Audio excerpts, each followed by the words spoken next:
দুই ভাগে ভাগ করি। একটা হচ্ছে অ্যাকর্ডিং টু ভোল্টেজ ভ্যালু। তুমি পড়িয়ে দেবা? যখন আমরা টাইপ অফ কেবল দেখতে গিয়েছি, টাইপ অফ কেবল কত ভাগে ভাগ করা হয়, সেটা জেনারেলি টাইপ অফ কেবল আমরা দুই ভাগে ভাগ করি। একটা হচ্ছে অ্যাকর্ডিং টু ভোল্টেজ ভ্যালুর উপরে ডিপেন্ড করে, আর একটা হচ্ছে আমার অ্যাকর্ডিং টু কনস্ট্রাকশনের উপরে ডিপেন্ড করে,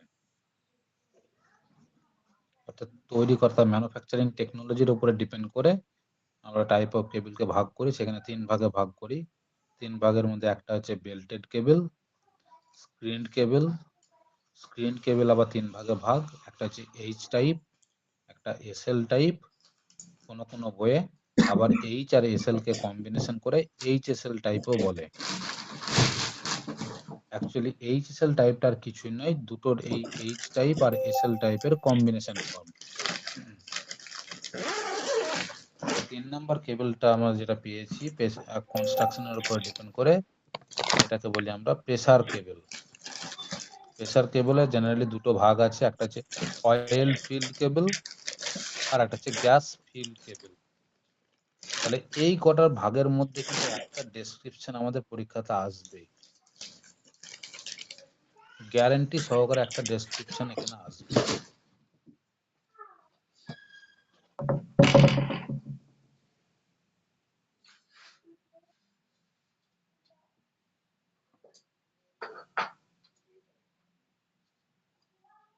আজ কি ব্যাপার রে এতগুলো? অন্যদিন ছেলে খুঁজে পাওয়া যায় না, আজকে কি ব্যাপার? আরে বাকিদের খবর কি? অন্যদিন তাদেরকে খুঁজে পাওয়া যায় না যে। বেশ, খাতা দেখতে পাচ্ছিস তো? হ্যাঁ স্যার।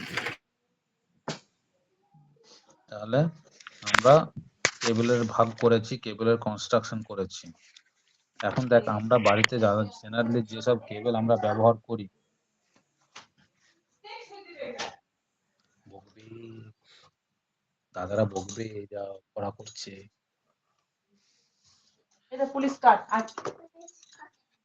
যাও খেলা করো, খেলা করো, যাও।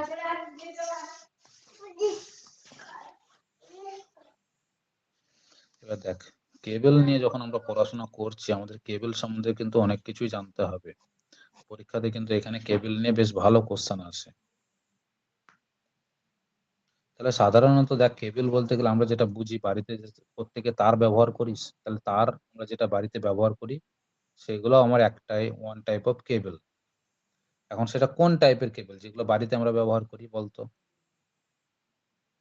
যেসব তার আমরা বাড়িতে ব্যবহার করি সেই তারগুলোকে আমরা কোন টাইপের কেবল, অর্থাৎ টাইপ যখন আমরা করতে গেলাম, টাইপ যখন করলাম কেবলের, তাহলে সেখানে বল সেখান থেকে যে আমরা বাড়িতে যে তারগুলো ব্যবহার করি সেই তারকে তাহলে কোন ক্যাটাগরির মধ্যে আমরা ফেলতে পারি টাইপ অফ কেবলের মধ্যে। এতগুলো টাইপ অফ কেবল আছে according to voltage value, according to construction value. কনস্ট্রাকশনের উপর ডিপেন্ড করে, আমি যদি ভোল্টেজের উপরে ডিপেন্ড করি, তাহলে সাধারণত আমাদের বাড়িতে যে কেবলগুলো ব্যবহার করি সেটা হচ্ছে লো টেনশন কেবল। লো টেনশন কেবল আমরা কত পর্যন্ত ভোল্টেজ ব্যবহার করতে পারি? আপ টু 1000 ভোল্ট বা 1 কিলো ভোল্ট। এটা আমরা বাড়ির ক্ষেত্রে অর্থাৎ ডোমেস্টিক পারপাসেই ব্যবহার হয়। কিন্তু এখানে মিডিয়াম টেনশন কেবল কিন্তু হয় না, এটা ভালো করে মাথায় রাখবি। লো টেনশনের পরেই কিন্তু চলে আসা হাই টেনশন। ভুল এখানেই করে ছেলেপেলেরা, মিডিয়াম টেনশন বলে একটা ঢুকিয়ে দেয়। তাহলে লো টেনশনের পরেই কিন্তু চলে আসে আমাদের হাই টেনশন কেবল। হাই টেনশন কেবল কোনটা না, তো যেটা 11 কিলো ভোল্ট পর্যন্ত আমরা ব্যবহার করি। যেগুলো দেখ আমরা গ্রামের তারে তার পোলে পোলে যে কেবলগুলো এখন ব্যবহার হয়েছে সেগুলো সাধারণত হাই টেনশন কেবল। এবার দেখ, যেগুলো ট্রান্সফরমারের আগে ঢুকছে পাওয়ার স্টেশন থেকে, অর্থাৎ সাবস্টেশন থেকে যে লাইনগুলো আসছে, যদি কেবল লাইনে আসে, তাহলে সেই কেবল লাইনে যদি আমার ট্রান্সফরমার এসে পাওয়ার ঢোকে, তাহলে তখন আমরা কোন কেবল ব্যবহার করি?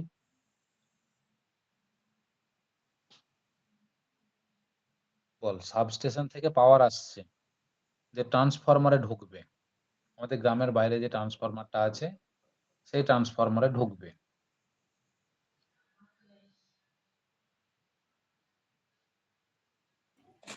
Sir super. ভালো করে বুঝে বল। আমাদের গ্রামের বাইরে যে ট্রান্সফরমারটা আছে সেই ট্রান্সফরমারে সাবস্টেশন থেকে পাওয়ার আসছে। তাহলে সেই সাবস্টেশন থেকে পাওয়ার যেটা আসছে সেটা যদি আমরা কেবলের মাধ্যমে নিয়ে আসি, আমরা তো বিয়ার কন্ডাক্টরের মাধ্যমে নিয়ে আসি, খোলা তারের মাধ্যমে। কিন্তু কিছু কিছু জায়গায় দেখতে পাবি যে ওটাও কিনা কেবল তারের মধ্যে দিয়ে নিয়ে আসা হচ্ছে এখন।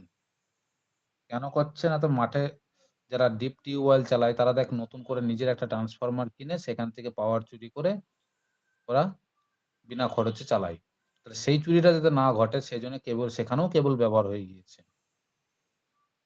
তাহলে সাবস্টেশন থেকে যে পাওয়ারটা আসছে সেই পাওয়ারটা ট্রান্সফরমারে যেটা ঢুকছে আমাদের গ্রামে, সেইটা কোন টাইপের কেবল অ্যাকর্ডিং টু ভোল্টেজ ভ্যালুর উপরে ডিপেন্ড করে যদি বলি।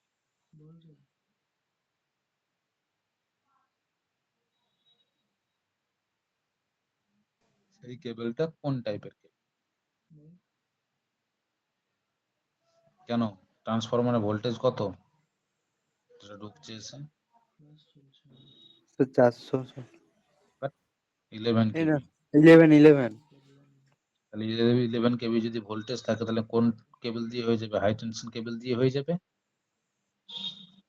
সেই জন্য দেখবি ওই লাইনটাকে সবসময় হাই টেনশন লাইন বলে। যে লাইনটা দিবি ট্রান্সফরমার এসে ঢুকছে সাবস্টেশন থেকে, সেই লাইনটাকে সর্বদা হাই টেনশন লাইন বলা হয়।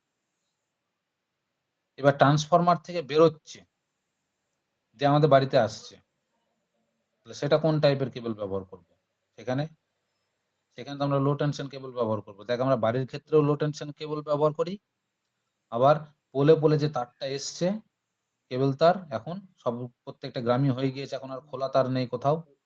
তাহলে সেখানেও যে কেবল তারটা ব্যবহার করি সেটাও তো আমার 1000 ভোল্টেজের মধ্যেই থাকে, 440 ভোল্টেজের মধ্যেই থাকে। তাহলে সেটাও আমাদের লো টেনশন কেবল।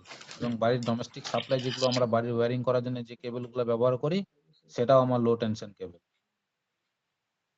তাহলে যেটা যে টেনশনই কেবল হোক না কেন, লো টেনশন কেবল বল, হাই টেনশন কেবল বল, প্রথমত আমরা যখন কেবলটাকে তৈরি করি তখন তো প্রথমে তো থাকে একটা কন্ডাক্টর, তারপরে একটা ইনসুলেশন দিতে হয়, তাই তো? তাহলে দেখ আমাদের বাড়ির ক্ষেত্রে যেসব আমরা কেবল ব্যবহার করি, প্রথমে দেখ থাকে একটা কন্ডাক্টর,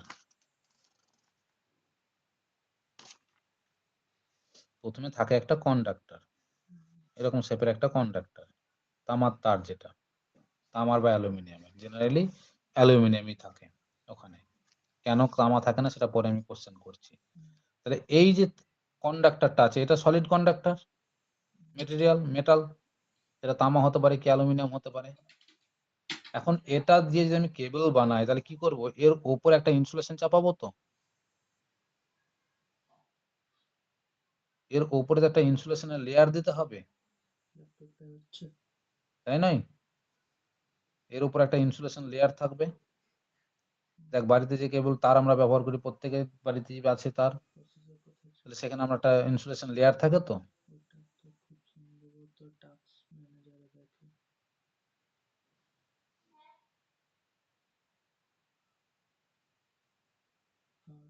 এই যে আমার ইনসুলেশন লেয়ারটা আছে, এটা হচ্ছে ইনসুলেশন, আর এইটা ছিল কন্ডাক্টর ভেতরেরটা। তাহলে কন্ডাক্টরের উপরে যখন আমরা ইনসুলেশন চাপাচ্ছি, দিয়ে যেটা তৈরি হচ্ছে সেটা অ্যাকচুয়ালি কেবল, যে কেবলটা আমরা লো টেনশন বা হাই, দেখ আমরা বাড়ির ক্ষেত্রে ডোমেস্টিক সাপ্লাইয়ের ক্ষেত্রে আমরা ব্যবহার করছি। এখন এই যে ইনসুলেশন মেটেরিয়ালটা আমরা ব্যবহার করছি, পরীক্ষায় কিন্তু এই কোশ্চেনটা প্রায় বছর এসছে যে ইনসুলেটিং মেটেরিয়াল, আমরা এখানে যে মেটেরিয়ালটা ব্যবহার করি ইনসুলেশন পারপাসে, সেই ইনসুলেটিং মেটেরিয়ালের ধর্ম বৈশিষ্ট্যটা কি, মেন প্রপার্টিটা কি। এই ইনসুলেটিং মেটেরিয়ালের ইনসুলেশন যেটা থাকে তার মধ্যে যে মেটেরিয়ালটা থাকে সেটাকেই তো বলি আমরা ইনসুলেটিং মেটেরিয়াল, তাকেই বলি আমরা ইনসুলেটিং মেটেরিয়াল। সেই ইনসুলেটিং মেটেরিয়ালের মেন প্রপার্টিটা কি বা জেনারেল ফিচার কি কি থাকতে হবে, এর জেনারেল ফিচার সাধারণ বৈশিষ্ট্য কি কি থাকতে হবে?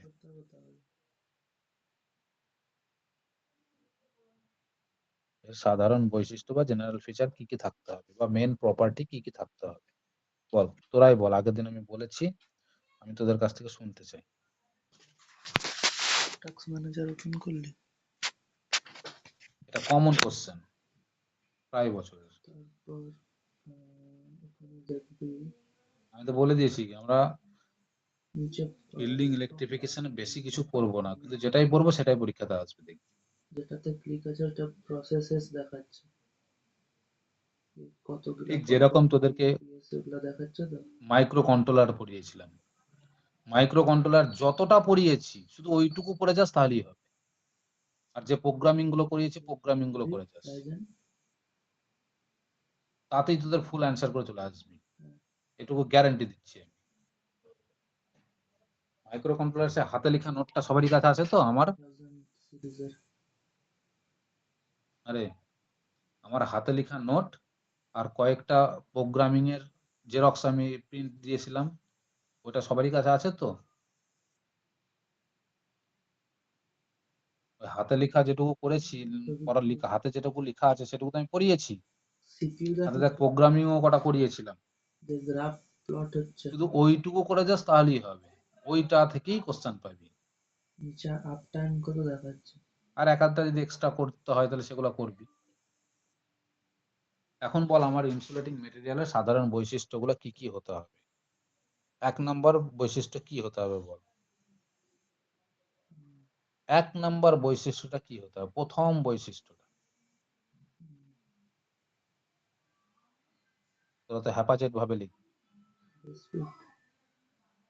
আমি বলছি একদম প্রথম বৈশিষ্ট্যটা কি হতে হবে?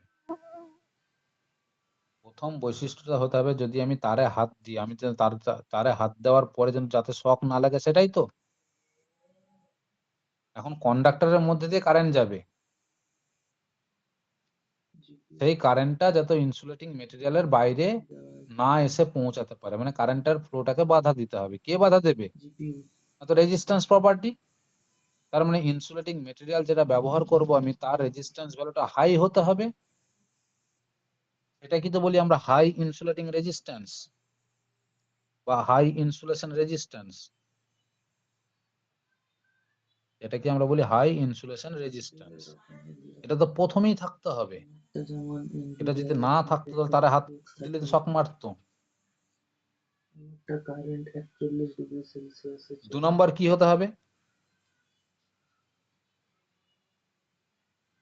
বল? 2 নম্বরটা কি হতে হবে?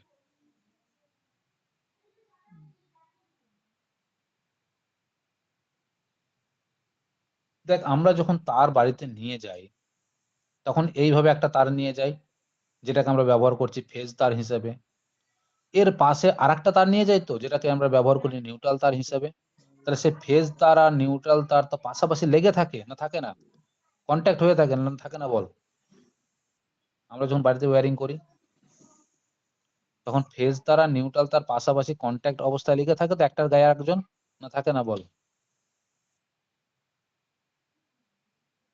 কিরে ওয়্যারিং ওয়্যারিং একটু আধটু তো দেখেছিস না, দেখিস না কেউ?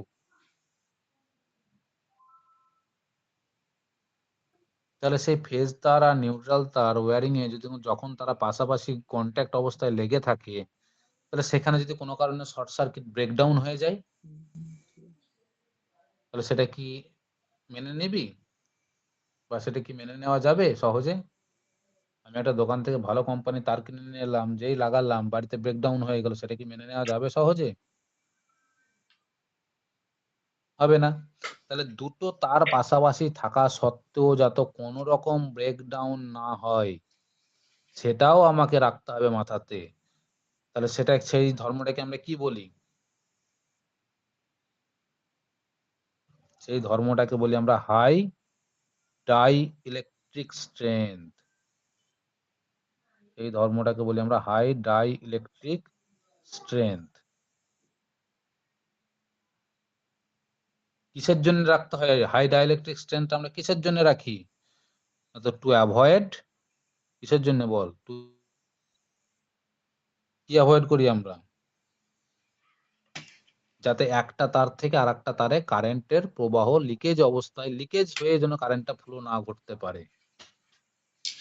লিক করে যদি কারেন্ট একটা তার থেকে আরেকটা তারে চলে যায় ফেজ থেকে নিউট্রালে, তাহলে তো শর্ট সার্কিট হয়ে যাবে, ব্রেকডাউন হয়ে যাবে, বাস্ট হয়ে যাবে তার। তাহলে সেটা আমরা অ্যাভয়েড করি কিসের জন্য? লিকেজ কারেন্টের জন্য।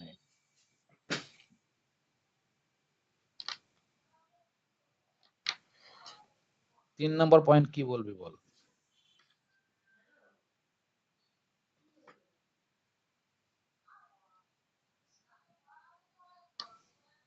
তিন নম্বর পয়েন্টে কি বলবি বল? তাহলে ইলেকট্রিক্যাল সেফটি আমার হয়ে গেল, ইলেকট্রিক্যাল শক থেকে আমি বেঁচে গেলাম। শুধু ইলেকট্রিক্যাল শক থেকে বাঁচলেই হবে? আর কিছু ধর্ম থাকতে হবে কি হবে না? আমার এই দুটো প্রপার্টির সাহায্যে আমি ইলেকট্রিক্যাল শক থেকে বেঁচে গেলাম। প্রথমত 1 নম্বর থেকে ইলেকট্রিক্যাল শক থেকে বাঁচলাম। 2 নম্বরে পাশাপাশি তার থাকলে তারা একে অপরের কন্ট্যাক্টে থাকলেও যেন কোনো রকম বাস্ট না হয় বা ব্রেকডাউন না হয় লিকেজ কারেন্টের কারণে, সেখান থেকে বাঁচলাম, মানে ইলেকট্রিক্যাল ধর্ম থেকে বাঁচলাম। এবার আমরা অন্য ধর্মের দিকে আসবো।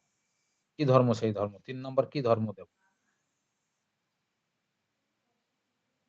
বল বল একটু বল, এতজন আছিস, একটু তো মুখ খোল কেউ, তবেই তো তোদের মনে থাকবে ব্যাপারটা। একটু মুখ খুললেই তোদের সেই জিনিসটা প্রপার্টি গুলো মনে থাকবে। যখন তোরা মুখ ফুটে বলতে শিখবি না, তখন দেখবি সেই জিনিসটা তোদেরই মনে থাকবে, যে স্যার এই জায়গাটা এই বলেছিল, আমি তার সাপেক্ষে এই উত্তর দিয়েছিলাম। তোরা উত্তরটা দিস না বলে তোরা ভুলে যাচ্ছিস। আর আমি বারবার তোদেরকে বলি যে একটু রেসপন্স কর।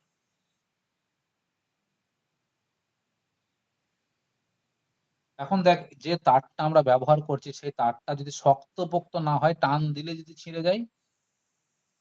দেখ প্রধানত এই তার আমরা যেটা লো টেনশনে ব্যবহার করছি কেবল, বা ডোমেস্টিক সাপ্লাই যেটা ওয়্যারিং পারপাসে ব্যবহার করছি, যেগুলো লো টেনশন, আর দেখ পোলে পোলে যখন তার আসছে তখন একটা পোল থেকে আর একটা পোলে তো তারটা টান টান করে বাঁধা থাকে।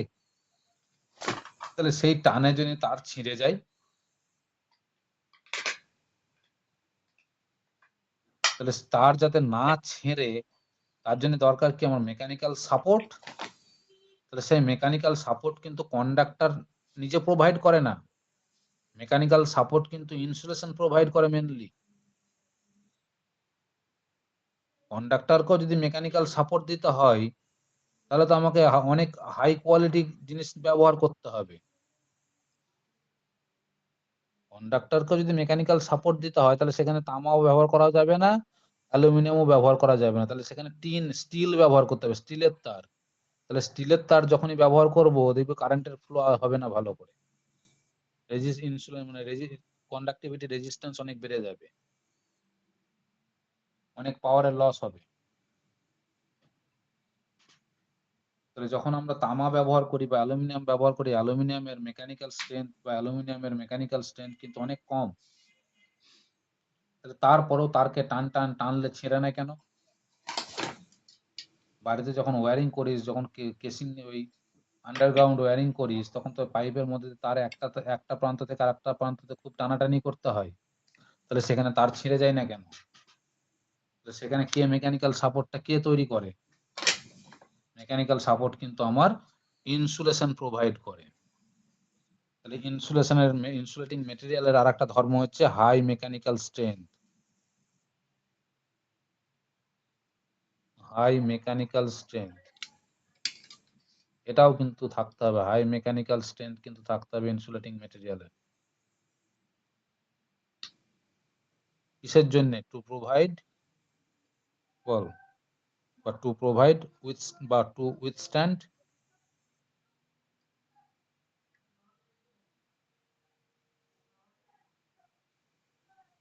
Mechanical handle, to provide mechanical handling of cable.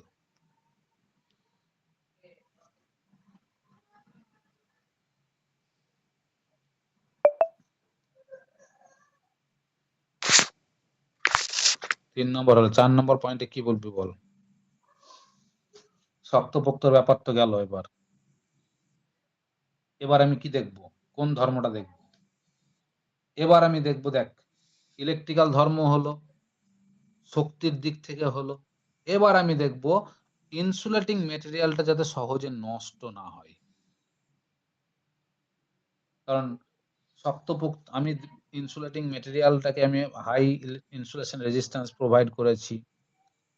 Dielectric strength সেটাও বেশি রেখে দিয়েছি, রাখতে পেরেছি। মেকানিক্যাল স্ট্রেংথ সেটাও বেশি রাখতে পেরেছি। কিন্তু দেখা যাচ্ছে এমন একটা মেটেরিয়াল ব্যবহার করেছি যে মেটেরিয়ালটা এই ৩ টে প্রপার্টিকে প্রোভাইড করছে, কিন্তু তার স্থায়িত্ব কম। অর্থাৎ ৬ মাসের মধ্যে সে নষ্ট হয়ে যাবে। এরকম কি চলবে?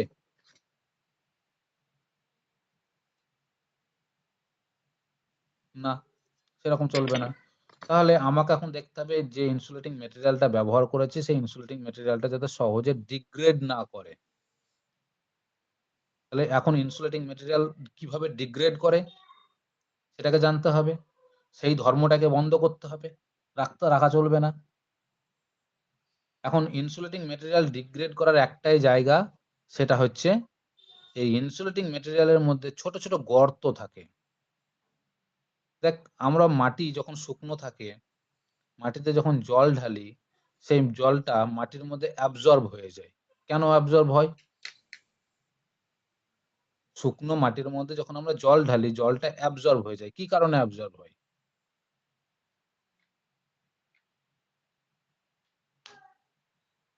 কারণটা কি? অ্যাবজর্ব হওয়ার পিছনের কারণটা কি?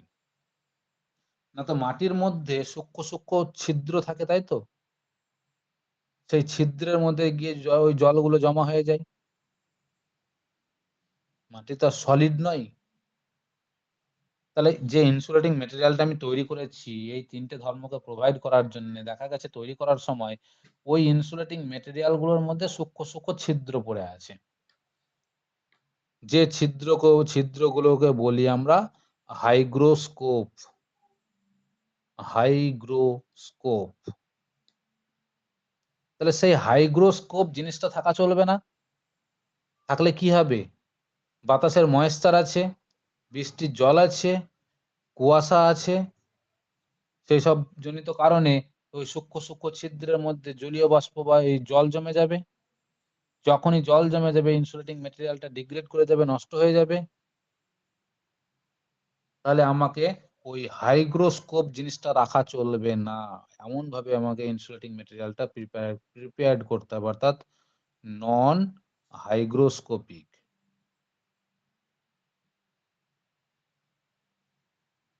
হাইগ্রোস্কোপিক এসসি, নন হাইগ্রোস্কোপিক।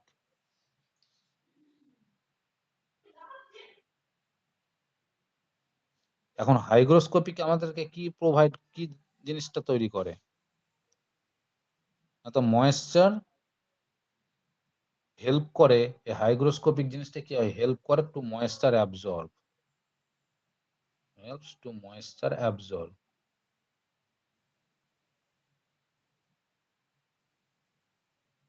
এই ময়েশ্চার অ্যাবজর্ব করতে সাহায্য করে। দেখ, ৩ নাম্বার তো থাকবে এই কোশ্চেনটাতে। অ্যাটলিস্ট ৪টে পয়েন্ট দিলে চলবে না, আরো পয়েন্ট দিতে হবে। ৫টা পয়েন্ট যদি আমি দেওয়ার চিন্তা করি, ৫ নম্বর পয়েন্ট আমি কি রাখবো বল?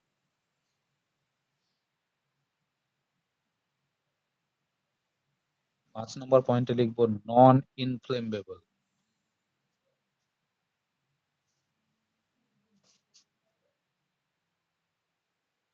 অর্থাৎ যেন অগ্নি দাহ্য যেন না হয়। এ বি এল, এক বি বেশি হয়ে গেল। নন ইনফ্লেমেবল,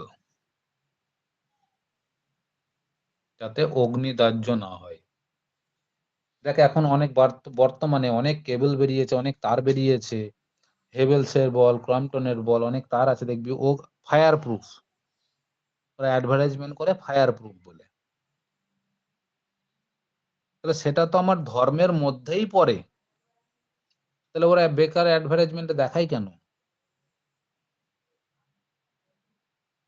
এটা তো আমার ধর্মের মধ্যেই পড়ে, কারণ সাধারণ মানুষ তো আর জানে না যে এই ধর্মটা কেবলের মধ্যে থাকতে হবে। সাধারণ মানুষকে, ইঞ্জিনিয়ারিং জানা মানুষ আর কতজন আছে পৃথিবীতে? ওদের ব্যবসা কাদেরকে নিয়ে চলছে? সাধারণ মানুষকে নিয়ে। এখন এই যে ইনসুলেটিং মেটেরিয়াল আমরা যার ধর্ম এগুলো থাকতে হবে, তাহলে এই ধর্ম বিশিষ্ট ইনসুলেটিং মেটেরিয়াল আমরা কি কি ব্যবহার করতে পারি এক্সাম্পল হিসেবে?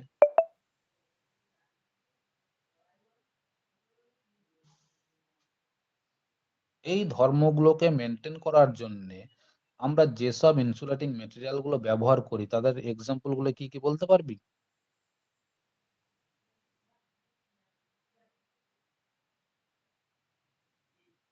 বল, একজন বল।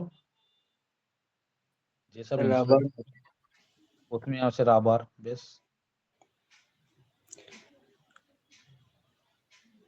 হলো, উড। আর উড আমরা ব্যবহার করি না এখানে। হ্যাঁ স্যার, এখানে ব্যবহার করে নেব। আমি একটা নাম লিখছি VIR, এর ফুল ফর্মটা বলতে পারবি?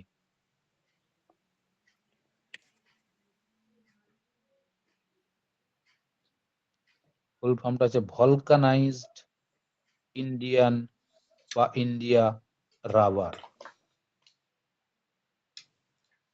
আর একটা হচ্ছে পেপার, যেটাকে বলি আমরা ইমপ্রিগনেটেড পেপার।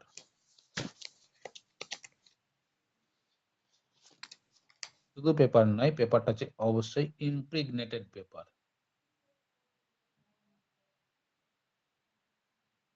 আর কি ব্যবহার করতে পারি? PVC, PVC. পিভিসির ফুল ফর্মটা কি? Polyvinyl chloride. Polyvinyl chloride. আর একটা কি ব্যবহার করি আমরা? আর কিছু? আর একটা মোস্ট কমন একটা জিনিস ব্যবহার করি হাই টেনশন কেবলের ক্ষেত্রে, যেটা হচ্ছে XLPE। বল, XLPE এর ফুল ফর্মটা কি?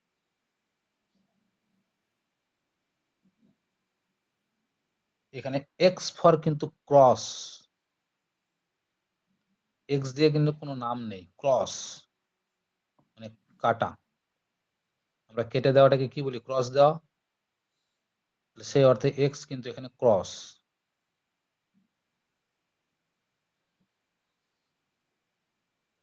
তাহলে ফুল ফর্মটা কি হতে পারে বল?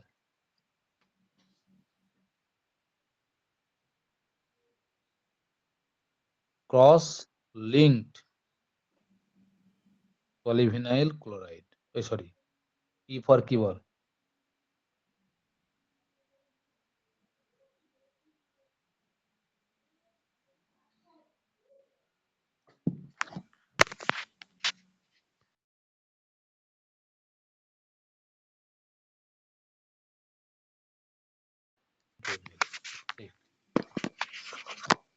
Cross linked polyethylene cable, XLPE এর ফুল ফর্মটা কিন্তু অনেকবার পরীক্ষাতে এসেছে।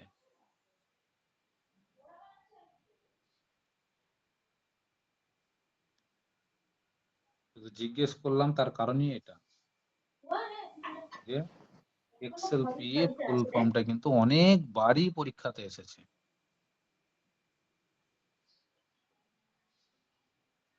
এবার এদের মধ্যে আবার জানতে চাই যে এই জিনিসগুলো কি রকম ভাবে তৈরি করি, এগুলো আবার জানতে চাই যে রাবার আমরা কিভাবে তৈরি করি, বা রাবারের অ্যাডভান্টেজ বা ডিসঅ্যাডভান্টেজ কি আছে। ইনসুলেটিং মেটেরিয়াল হিসেবে রাবার, তার অ্যাডভান্টেজ এবং ডিসঅ্যাডভান্টেজ কি আছে,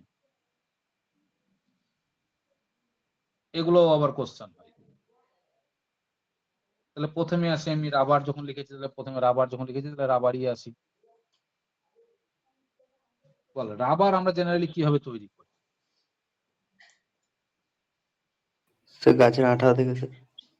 রাবার কিন্তু একটা গাছ, সেই গাছের একটা আঠা যেটা হচ্ছে মিল্কি, এবং আঠাটাকে মিল্কি সোপ বলে। এটা একটা মিল্কি সোপ, এই যে সাদা দুধের মতন আঠা। এটাকে কি করতে হয়? এটাকে জমাতে হয়। যখন কোল্ড প্রেসে জমানো হয় একে, সেই রাবার মেটেরিয়ালটার যখন আমি কোল্ড প্রেসে জমাবো, ও মিল্কি সোপটা যখন কোল্ড প্রেসে জমাবো, তখন যেটা তৈরি হয় সেটাকে বলি আমরা রাবার। এখন রাবারের অ্যাডভান্টেজ কি? রাবারকে যদি আমরা ব্যবহার করি, রাবারের অ্যাডভান্টেজ কি? রাবারের কিছু অ্যাডভান্টেজ আছে, যে কারণে আমরা রাবারকে ব্যবহার করি। রাবারের অ্যাডভান্টেজটা হচ্ছে প্রথমত রিলেটিভ পারমিটিভিটি।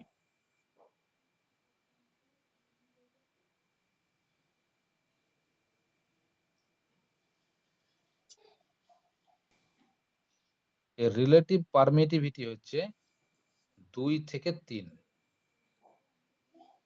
এর মধ্যে। জেনারেলি রিলেটিভ পারমিটিভিটি 2 থেকে 3 এর মধ্যে মানে বেশ ভালো রিলেটিভ পারমিটিভিটি একটা, ইন কম্পেয়ার টু ওয়াটার।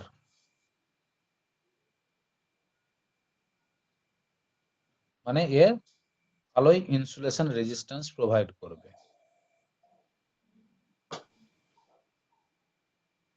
আর কি? এর আরো একটা অ্যাডভান্টেজ হচ্ছে এর ডাইইলেকট্রিক স্ট্রেংথ। এর ডাইইলেকট্রিক স্ট্রেংথ এটা কত? মনে রাখবি, 30 কিলোভোল্ট পার মিলিমিটার। এই ভ্যালুটা মনে রাখবি, বারবার বলছি। নোটটা খুলে এখন রাখছে, একবার থেকে রিডিং পড়েছে আর কি একবার আকাশ, মাইকটা বন্ধ কর। রিলেটিভ ডাইইলেকট্রিক স্ট্রেংথ 30 কিলোভোল্ট পার মিলিমিটার, কথার অর্থটা কি? ধর পাশাপাশি দুটো তার আছে, এটা একটা কন্ডাক্টর, এটা একটা কন্ডাক্টর। এদের মধ্যে যদি গ্যাপ থাকে 1 মিলিমিটার, তাহলে একটা তার ধর ফেজ তার, একটা তার ধর নিউট্রাল, আর এদের মধ্যে যে গ্যাপটা আছে সেই গ্যাপটা হচ্ছে 1 মিলিমিটার। বল, যদি আমি কারেন্ট নিয়ে যাই এই তারের মধ্যে দিয়ে, তাহলে তার মানে কোনো ইনসুলেশন দেওয়া নেই, এই তারের মধ্যে কোনো ইনসুলেশন দেওয়া নেই, ফাঁকা তার, যার মধ্যে গ্যাপ আছে শুধুমাত্র 1 মিলিমিটার। তাহলে কি আমি কারেন্ট নিয়ে যাওয়া আসা করতে পারবো এই দুটো তারের মধ্যে? বল, নিয়ে যাওয়া আসা করতে পারবি?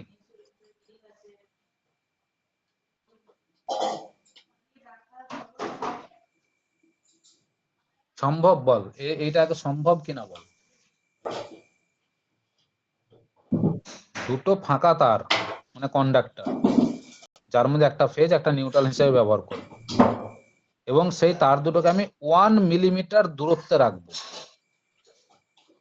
1 মিলিমিটার মানে কত? 1 সেন্টিমিটারের 10 ভাগের 1 ভাগ, তাই তো? আমি সেই দূরত্বটা মেনটেন করে আমি যদি এই দুটো তারের মধ্যে একটাকে ফেজ আর একটাকে নিউট্রাল হিসেবে ব্যবহার করি, বল আমি এখানে ম্যাক্সিমাম কত ভোল্ট অ্যাপ্লাই করতে পারবো? শুধুমাত্র ম্যাক্সিমাম কত ভোল্ট অ্যাপ্লাই করতে পারবো এই তার দুটোর মধ্যে? আমি ম্যাক্সিমাম কত ভোল্ট অ্যাপ্লাই করতে পারবো? ম্যাক্সিমাম অ্যাপ্লাই করা যাবে 200 ভোল্ট, তার বেশি নয়, যদি 1 মিলিমিটার গ্যাপ থাকে। তার বেশি হলেই কি হবে? ফেজ থেকে নিউট্রালে বাতাসের মাধ্যমে কারেন্ট লিক করবে। কেন? ফেজ তার দিয়ে যখনই কারেন্ট যাবে, সেই কারেন্টটা কিন্তু বাতাসের সারাউন্ডিং মিডিয়াম যেটা আছে বাতাসের, সেটাকেও সে আয়োনাইজড করবে, আয়নে পরিণত করবে। কেন আয়নে পরিণত করবে? না তো বাতাসের মধ্যেও ডাস্ট পার্টিকেল ঘুরে বেড়ায়, আর সেই ডাস্ট পার্টিকেলের মধ্যে বিভিন্ন ধরনের মিনারেল পার্টিকেল জমা থাকে, যে কারণে ম্যাক্সিমাম 200 ভোল্টের বেশি অ্যাপ্লাই করতে পারবো না এই দুটো তারের মধ্যে। কিন্তু আমি যদি দুটো তারের মধ্যে 1 মিলিমিটার গ্যাপ রাখি, আর সেই তারের মধ্যবর্তী জায়গাতে যদি আমি রাবারকে ঢুকিয়ে দিই, রাবার মেটেরিয়াল যদি ঢুকিয়ে দিই মধ্যবর্তী জায়গাতে, 1 মিলিমিটার গ্যাপের মধ্যে যদি আমি রাবার ঢুকিয়ে দিই, তাহলে এই জায়গাতে ম্যাক্সিমাম ভোল্টেজ যদি আমি রাবারকে প্লেস করি এখানে, তাহলে রাবারকে যদি প্লেস করি তাহলে ম্যাক্সিমাম ভোল্টেজ এখানে দিতে পারবো দুটো তারের মধ্যে 30 কিলো ভোল্ট অ্যাপ্লাই করতে পারবো। অর্থাৎ 30,000 ভোল্ট পর্যন্ত আমি অ্যাপ্লাই করতে পারবো, যে অ্যাপ্লাই করার ফলে কিচ্ছু হবে না।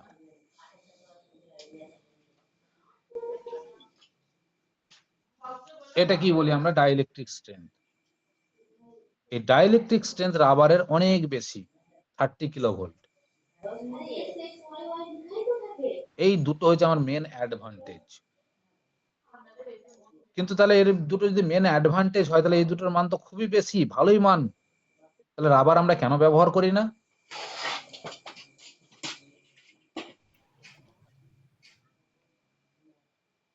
তা সত্ত্বেও আমরা রাবার ব্যবহার করি না। রাবারকে ব্যবহার করতে পারি কিন্তু করি না। কেন করি না? নিশ্চয়ই তাহলে কিছু ডিসঅ্যাডভান্টেজ আছে। তাহলে এই ডিসঅ্যাডভান্টেজ গুলো কি আছে বল? ও সরি, এর আরেকটা অ্যাডভান্টেজ আমি বলতে ভুলে গেছি, এর ইনসুলেশন রেজিস্ট্যান্স এর মানটাও অনেক বেশি।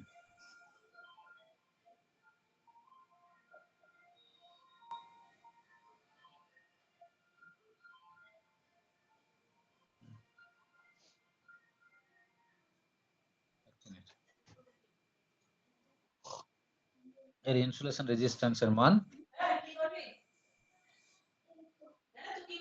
1017 ওহম পার সেন্টিমিটার। এটাও মোটামুটি খুব ভালো মান। তা সত্ত্বেও তাহলে কেন ব্যবহার করছি না? তো এর মেন কিছু ডিসঅ্যাডভান্টেজ আছে। কি ডিসঅ্যাডভান্টেজ? 1 নাম্বার ডিসঅ্যাডভান্টেজ হচ্ছে ময়েশ্চার অ্যাবজর্ব করতে পারে প্রচুর। ময়েশ্চার অ্যাবজর্ব করতে পারে রেডিলি।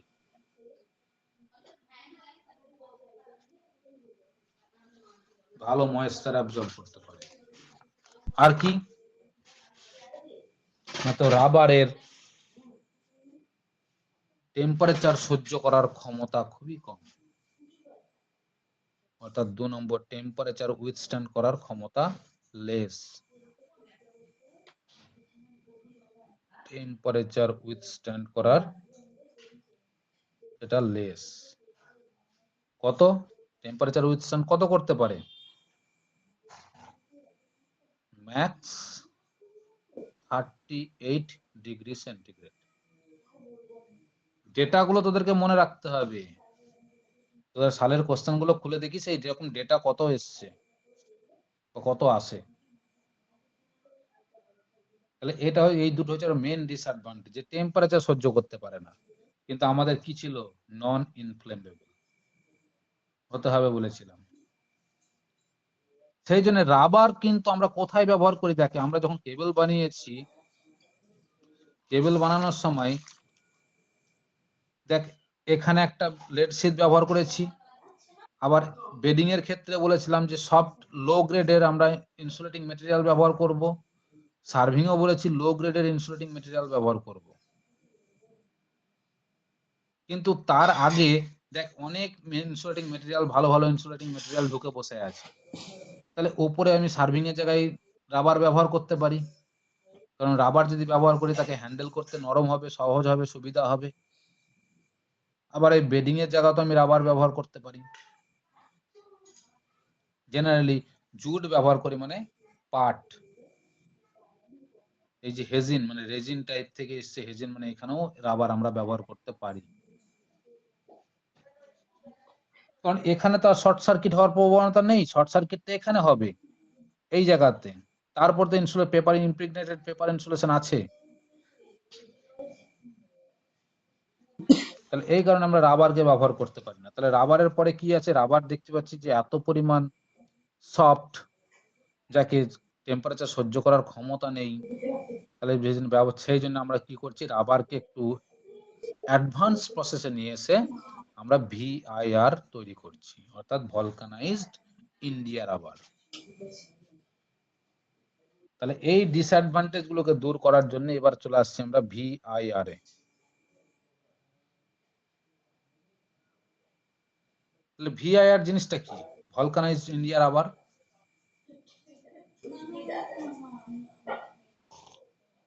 না তো রাবারের আমার অ্যাডভান্টেজ দিকগুলো ভালো আছে, কিন্তু এই জায়গাটা খারাপ আছে। তাহলে এই জায়গাটাকে যদি একটু উন্নত করতে পারি, কি করে করব? না তো কিছু কেমিক্যাল মিশিয়ে, রাবারের সাথে কিছু কেমিক্যাল মিশিয়ে। এখন যে কেমিক্যাল গুলো আমরা মেশাবো রাবারের সাথে, অর্থাৎ রাবার তো আমরা নেব, রাবারের সাথে আমরা কিছু কেমিক্যাল মেশাবো। এখন যে কেমিক্যাল গুলো মেশাবো সেগুলো আমরা সাধারণত কি মেশাই?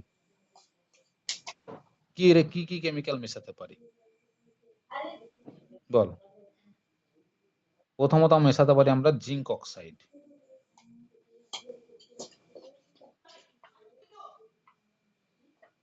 প্রথমত আমরা মেশাতে পারি জিঙ্ক অক্সাইড। আর একটা ব্যবহার করতে পারি রেড লেড।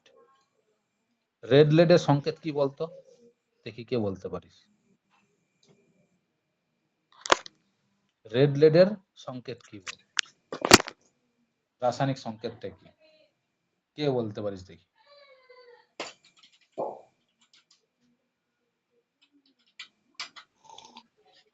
বা রেড লেডের আর একটা নাম আছে, সে নামটা কে বলতে পারিস দেখি।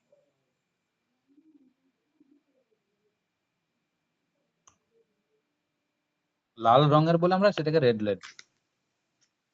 রেড জেনারেলি ওটা লাল রং হয়ে যায়, ওই ফর্মটা, যে কারণে ওটাকে রেড লেড বলি। কিন্তু রেড লেডের রাসায়নিক সংকেতটা কি বা ওই কেমিক্যালটার নাম কি? সংকেত না জানলে কেমিক্যালটার নাম বল।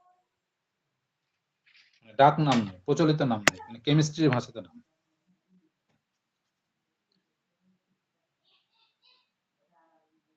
লেড অক্সাইড, যেটাকে বলি আমরা PbO। পড়েছিস এগুলো সব?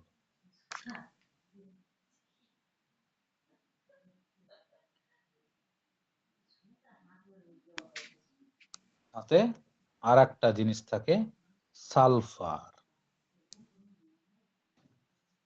জেনারেলি সালফারের পরিমাণটা এখানে উল্লেখ করা থাকে, সালফারের পরিমাণটা থেকে 3 to 5%। সালফারের পরিমাণটা থেকে 3 to 5%। এটা যদি আমরা করি এই জায়গাটা, তাহলে ময়েশ্চার অ্যাবজর্বিং টেন্ডেন্সি অনেক লেস হয়ে যায়। এটার ফলে আমার অ্যাডভান্টেজ যেটা চলে আসে সেটা বলতে পারি আমরা ময়েশ্চার অ্যাবজর্বিং টেন্ডেন্সি।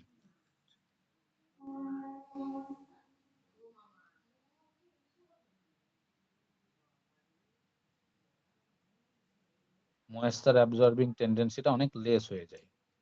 আর 2 নম্বর, টেম্পারেচার উইথস্ট্যান্ডটাও অনেক বেশি হয়। সরি, টেম্পারেচার উইথস্ট্যান্ডটাও এটার মানও অনেক বৃদ্ধি পায়। কত হতে পারে সেটা বৃদ্ধি পেয়ে? Any idea?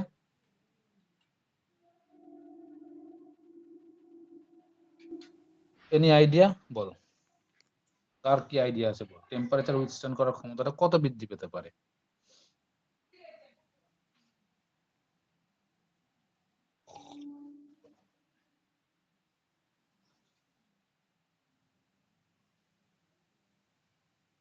এর টেম্পারেচার বৃদ্ধি বেড়ে যায় 150 ডিগ্রি সেন্টিগ্রেড।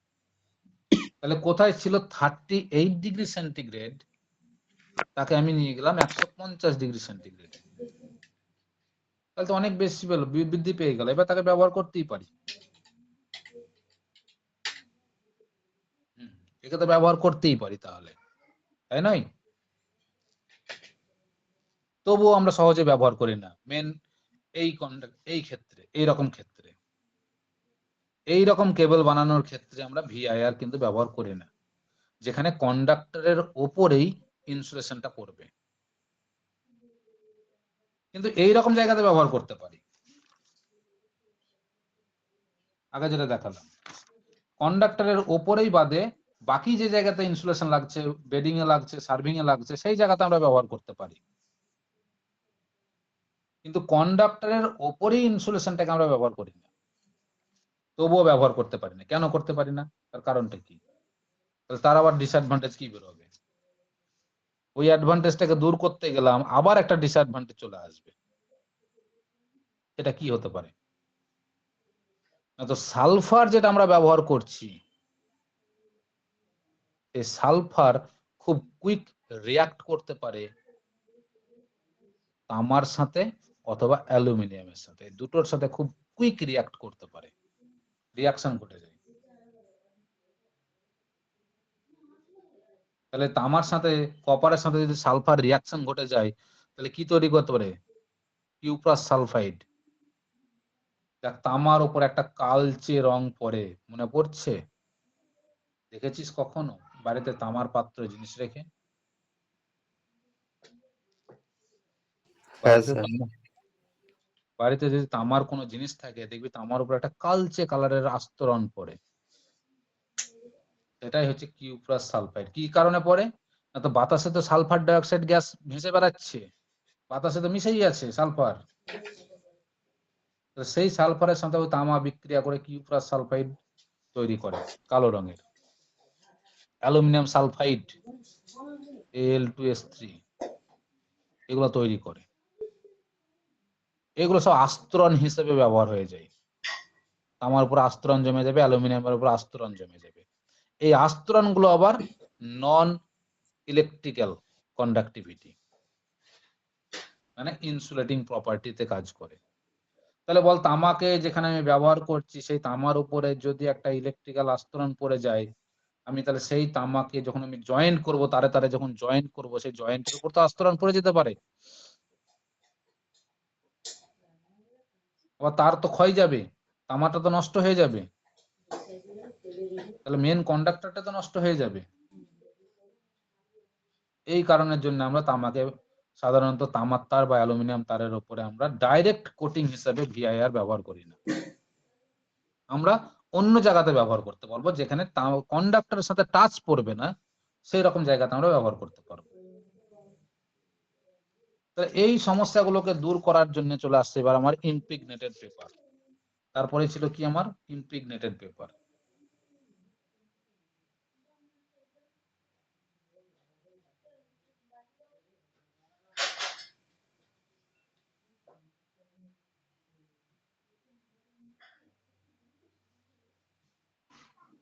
অ্যাকচুয়ালি ইমপ্রিগনেটেড পেপারটা কি?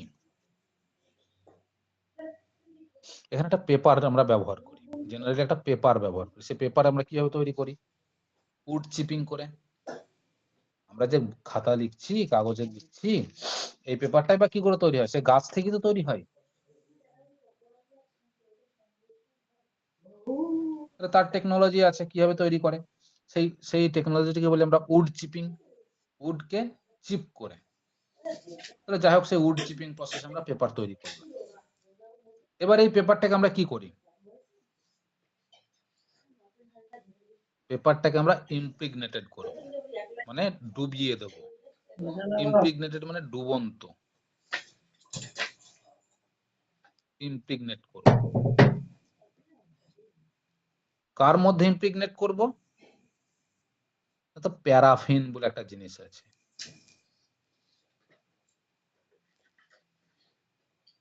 প্যারাফিন বলে একটা তরল আছে, কেমিক্যাল, যেটা ওই খনিজ থেকে পাওয়া যায়। এটা অতটা আমাদের জানা নেই জিনিসটা কি, বাট প্যারাফিন বলে একটা জিনিস আছে। আর একটা ন্যাপথা বলে একটা জিনিস আছে।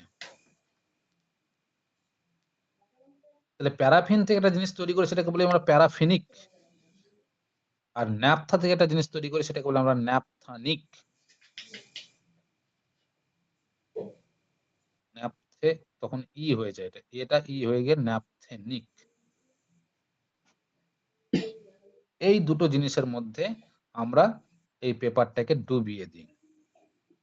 এখন বলতো, এই পেপারকে যদি আমি তেলের মধ্যে ডুবাই তাহলে কি হবে? কি ঘটনাটা কি ঘটে? তোরা তো অনেক সময় তো বই খাতাতে সরষের তেল পড়ে গিয়ে থাকতে পারে তোদের, স্যার ট্রান্সপারেন্ট হয়ে যায় স্যার। ট্রান্সপারেন্ট হয়ে যায় ঠিকই, কিন্তু ওর উপরে পেপারের উপরে একটা অয়েলের লেয়ার পড়ে যায় তো। হ্যাঁ স্যার। আর এই পেপারের ভেতরে যে বাবলস গুলো থাকে, সূক্ষ্ম ছিদ্রগুলো, সেগুলোর ভেতরে ওই তেলটা জমে যায়। যার ফলে যদি তেল সূক্ষ্ম ছিদ্রগুলো তেল না ঢোকাতে পারতাম, তাহলে সেগুলোতে ময়েশ্চার ঢুকতে পারতো, জলীয় বাষ্প ঢুকতে পারতো। তাহলে সেই জায়গাটা তেল ঢুকিয়ে কি করছে, আর জলীয় বাষ্প ঢোকার জায়গাটাকে বন্ধ করে দিচ্ছে, ময়েশ্চার অ্যাবজর্বিং টেন্ডেন্সিটাকে বন্ধ করে দিচ্ছে জল থাকার কারণে, তেল থাকার কারণে। তাহলে এই তেলগুলো কি যে আমরা কেন ব্যবহার করি না, তো এই তেলগুলো আছে কেমিক্যালি ইনার্ট, এদের মধ্যে কোনো রকম রাসায়নিক বিক্রিয়া ঘটে না কোনো মেটালের সাথে, ধাতুর সাথে।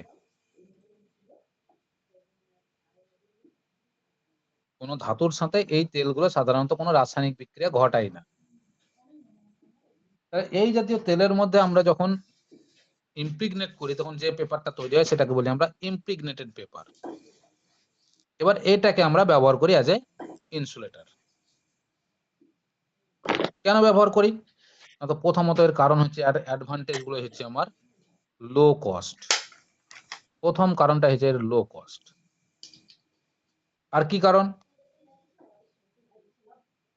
লো ক্যাপাসিট্যান্স। লো ক্যাপাসিট্যান্স এটা একটা বড় ধর্ম। কিন্তু এই ক্যাপাসিট্যান্স ভ্যালুটা যদি হাই হয়ে যেত, তাহলে কি কি ঘটনা ঘটতো বলতো? তোরা দেখ, একটা জায়গা মনে পড়ছে, ইনসুলেটর গ্রেডিং।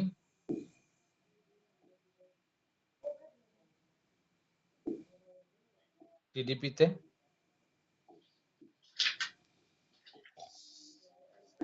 এখানে দেখে একটা ফেরান্টি এফেক্ট বলে একটা নাম পেয়েছিলিস। ফেরান্টি এফেক্টে কি ছিল, যে আমি সেন্ডিং এন্ডের থেকে রিসিভিং এন্ডের ভোল্টেজ বেশি হয়ে যাবে। আমি পাওয়ার স্টেশন থেকে ধর পাঠাচ্ছে 11,000 ভোল্টেজ, আর আমার ট্রান্সফরমার এসে ঢুকছে 12,000 ভোল্টেজ। এটা কি হতে পারে? সম্ভব? হ্যাঁ, ইলেকট্রিক্যাল জগতে এটা সম্ভব। এর একটাই কারণ ফেরান্টি এফেক্ট। আর সেই ফেরান্টি এফেক্টটা ঘটে কি করে না, তো দেখ, আমাদের যখন পাওয়ার স্টেশন থেকে ট্রান্সফরমার যখন পাওয়ারটা আসছে পোলে পোলে, পোলে পোলে তো তারগুলো এইভাবে আছে। তাহলে এই যে তার, এই তারটাকে আমরা অ্যাজ এ কনসিডার হয় একটা মেটালিক প্লেট। এটাও একটা কনসিডার হচ্ছে একটা মেটালিক প্লেট। আর মাঝখানে যে বায়ু মাধ্যমটা, সেই বায়ু মাধ্যমটা হয়ে যায় ডাইইলেকট্রিক মিডিয়াম, যার রিলেটিভ পারমিটিভিটি হচ্ছে 1। তাহলে সেই ডাইইলেকট্রিক মিডিয়াম, যদি মাঝখানে বাতাসটা যদি ডাইইলেকট্রিক মিডিয়াম হিসেবে চিন্তা করি, তাহলে বল এই দুটো তারের মধ্যে যেটা তৈরি হচ্ছে, একটা মেটালিক প্লেট, একটা মেটালিক প্লেট, দুটো তারের মধ্যে মাঝখানে ডাইইলেকট্রিক মিডিয়াম থাকে, তাহলে সেটাকে তৈরি হয় একটা ক্যাপাসিটর সি। এইভাবে তো আমরা ক্যাপাসিটর তৈরি করি। তাহলে সেই ক্যাপাসিটরের কারণে, ক্যাপাসিট্যান্স ভ্যালুর কারণে আমার এইদিকে ভোল্টেজ যা দেবো, এদিকে ভোল্টেজ বেশি পেয়ে যাব, কারণ ক্যাপাসিটরটা চার্জ হয়ে ভোল্টেজ তৈরি করবে। এটার নাম ছিল আমাদের ফেরান্টি এফেক্ট। তাহলে যদি আমরা এইখানে ইমপ্রিগনেটেড পেপার ব্যবহার করে ধর কেবল নিয়ে যাই অনেক দূর লম্বা, তাহলে সেখানে ক্যাপাসিট্যান্স ভ্যালুটা এতটাই লো হবে যে ফেরান্টি এফেক্টটা ঘটবেই না। এর একটা সুবিধা পাবো এটা। আবার পেপার ইনসুলেশন কি হবে, ভালো, যেহেতু আমার কোন রকম কেমিক্যালি ইনার্ট অয়েল গুলো আমার 3 number high insulating resistance provide করবে, হাই ইনসুলেশন রেজিস্ট্যান্সও প্রোভাইড করবে।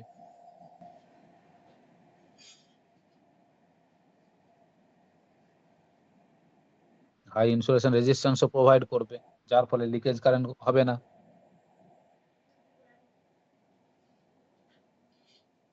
কিন্তু যেহেতু পেপার, এর ডিসঅ্যাডভান্টেজ মেকানিক্যাল স্ট্রেংথ কম। এর ডিসঅ্যাডভান্টেজ একটা লো মেকানিক্যাল স্ট্রেংথ।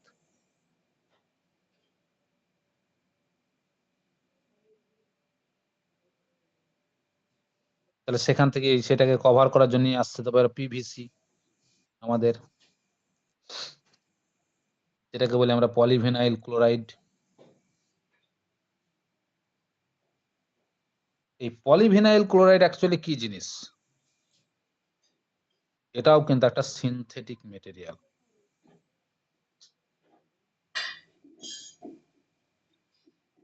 এটা হচ্ছে একটা সিনথেটিক মেটেরিয়াল এবং সেটা পলিমারাইজড।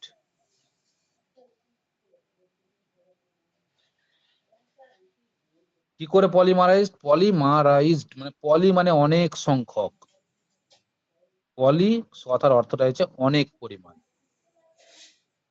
আমরা জেনারেলি অ্যাসিটিলিন নাম শুনেছিস তো, অ্যাসিটিলিন গ্যাস, যার রাসায়নিক সংকেত হচ্ছে CH, ট্রিপল বন্ড CH, এটা তো অ্যাসিটিলিন। সেই অ্যাসিটিলিনকে অনেক পলিমারাইজড করে আমরা যদি n সংখ্যক অ্যাসিটিলিনকে একসাথে নিয়ে আসতে পারি, যে এক জায়গায় জমা করতে পারি, তাহলে যেটা তৈরি হয় সেটা n অ্যাসিটিলিন। এই যে জিনিসটা তৈরি করি আমরা অর্গানিক কম্পাউন্ড থেকে, এই জিনিসটাকে বলি আমরা পিভিসি। পলিথিনটা আমরা কি করে তৈরি করি? ইথিলিন গ্যাস থেকে। যে আমরা যদি ইথিলিন ব্যবহার করি, এখানে অ্যাসিটিলিনের পরিবর্তে আমরা ইথিলিন ব্যবহার করি, ইথিলিন গ্যাস, তাহলে সেটা তৈরি হয় পলিইথিলিন, পলিইথিলিন। আর এটা যেহেতু তৈরি হচ্ছে পলিঅ্যাসিটিলিন। পলিথিন আমরা যেটা জেনারেলি ব্যবহার করি বাজারে জিনিসপত্র কিনে আনার জন্য, যে ক্যারি ব্যাগটা ব্যবহার করি, এটা হচ্ছে পলিইথিলিন। আর ইলেকট্রিক্যাল কন্ডাক্টরের উপরে যে লেয়ারটা চাপায়, সেটাও এক প্রকারের প্লাস্টিক মেটেরিয়াল, মানে সিনথেটিক মেটেরিয়াল। সেখানে ইথিলিনের জায়গায় আমরা ব্যবহার করি অ্যাসিটিলিন গ্যাস। সেটাকে আমরা পলিমারাইজড করে, n সংখ্যক পলিমারাইজড করে আমরা রাবারের প্লাস্টিকের মতো একটা জিনিস তৈরি করি, অর্থাৎ সিনথেটিক মেটেরিয়াল একটা তৈরি করি, সেটাকেই বলি আমরা পিভিসি।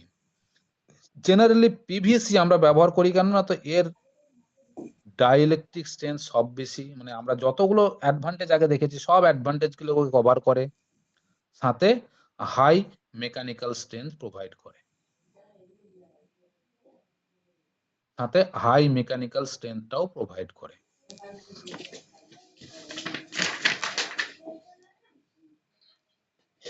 তোদেরকে আমি একটা টপিক পড়ার জন্য বাড়িতে দিলাম, যেটা হচ্ছে এক্সএলপি। এই টপিকটা তোরা শুধু হোম টাস্ক করবি। কেন বলছি? এটা পরীক্ষাতে খুব আসে, এই জিনিসটা বেশি আসে। কিন্তু এগুলো আসে না বলে নয়, এগুলোও পরীক্ষাতে আসে, কিন্তু এটা বেশি আসে। নোটে দেখবি সুন্দর করে লেখা আছে।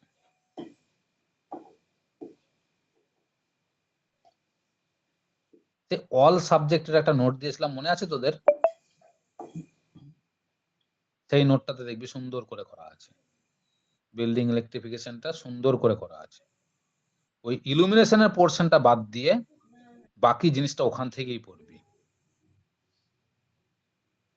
বিল্ডিং ইলেকট্রিফিকেশনের জন্য অল সাবজেক্টের যে নোটটা আমি দিয়েছিলাম, বুঝতে পারছিস সবাই না পারছিস না বল, যে কোনটা? হ্যাঁ স্যার। ওই জায়গাটাতে, ওই নোটটাতে শুধুমাত্র ইলুমিনেশন পোর্শনটা বাদ দিয়ে বাকি যা আছে সব পড়বি ওই জায়গা থেকে। আর সেই নোটটাতে দেখবি এক্সএলপি টা ছোট্ট করে লেখা আছে এবং সাফিসিয়েন্ট লেখা আছে।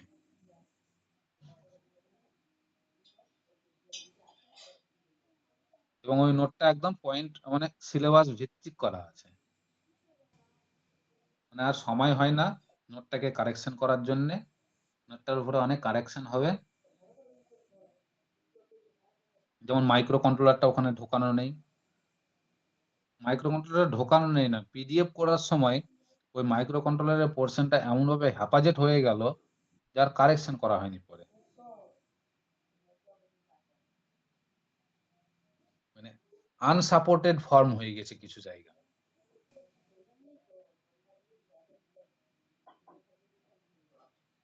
মানে চার্ট দিয়েছি, সেই চার্টটা আনসাপোর্টেড ফর্ম হয়ে গেছে যখন কনভার্ট করি। সেই জন্য মাইক্রো কন্ট্রোলার পোর্শনটা হাতে লিখে দেখে আলাদা করে দেওয়া আছে।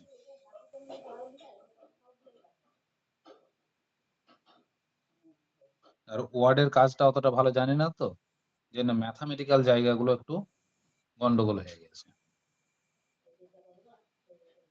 ইকুয়েশন তৈরি করার জায়গাগুলো একটু গন্ডগোল হয়ে গেছে। বেশ, এটুকু কর ঠিক করে। এই জায়গা থেকে আমি গ্যারান্টি দিলাম 7 থেকে 8 নাম্বার কোশ্চেন কমন পাবি এইটুকু জায়গা থেকে।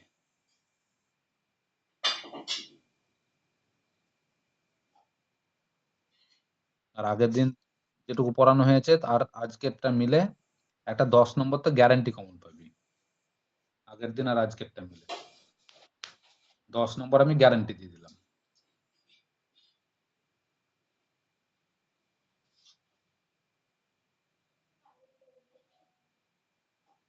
বেশ ঠিক আছে, চল রাখ তাহলে।